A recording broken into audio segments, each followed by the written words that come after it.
요한복음 17장에는 예수님께서 십자가의 죽음을 맞으시기 전 기도하신 내용이 담겨 있습니다. 그 기도의 내용을 보면 예수님께서 십자가의 죽음과 부활을 통해 하시고자 하셨던 일이 무엇인지 알 수 있습니다.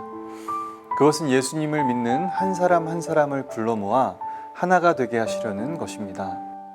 예수님께서는 살아온 배경도 다르고 성격도 다르고 나이도 다르고 정치적 성향도 다르고 좋아하는 음식도 다르고 경제적 상황도 다른 공통점을 잘 찾아보기 어려운 우리 한 사람 한 사람을 하나가 되게 하기 위해 불러 모으신 것입니다.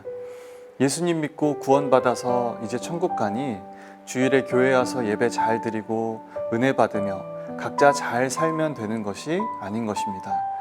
예수님께서는 우리를 하나 되게 하기 위해 십자가를 지시고 구원의 역사를 이루셨습니다. 따라서 우리는 내 신앙만 지키면 된다든지 내 신앙만 성장하면 된다든지 이런 각자 도생의 방식이 아니라 서로가 하나 되기 위해 나아가야 하는 것입니다.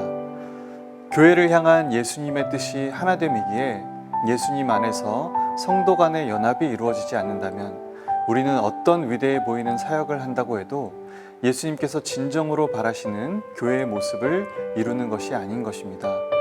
불의를 행하는 가운데서도 사람들을 구원하는 역사는 일어날 수 있습니다.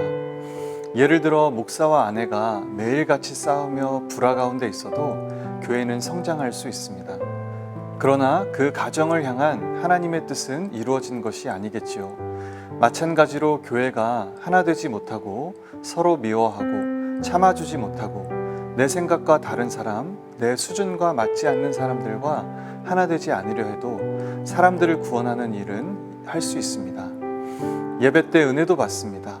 또 위대해 보이는 사역도 할 수 있습니다. 그러나 가장 중요한 교회를 향한 하나 되라는 예수님의 뜻은 이루지 못한 것입니다.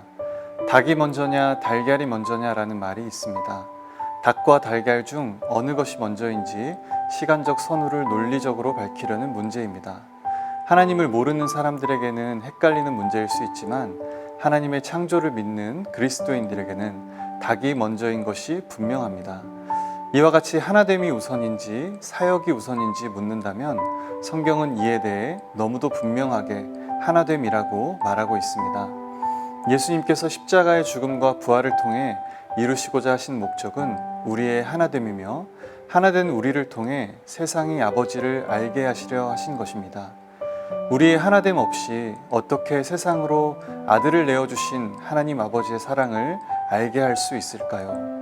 따라서 사도 바울은 교회에게 성령이 하나 되게 하신 것을 힘써 지키라고 권면합니다. 우리가 하나 된다면 성령께서는 그 하나된 우리를 통해 마음껏 그분의 일을 하실 것입니다. 겸손함, 온유함, 오래 참음과 사랑으로 서로를 용납함으로 모든 차이를 뛰어넘어 서로 하나가 되어 아름답게 하나님 나라의 완성을 위해 쓰임받는 주님의 몸된 교회가 되시길 주님의 이름으로 축복합니다.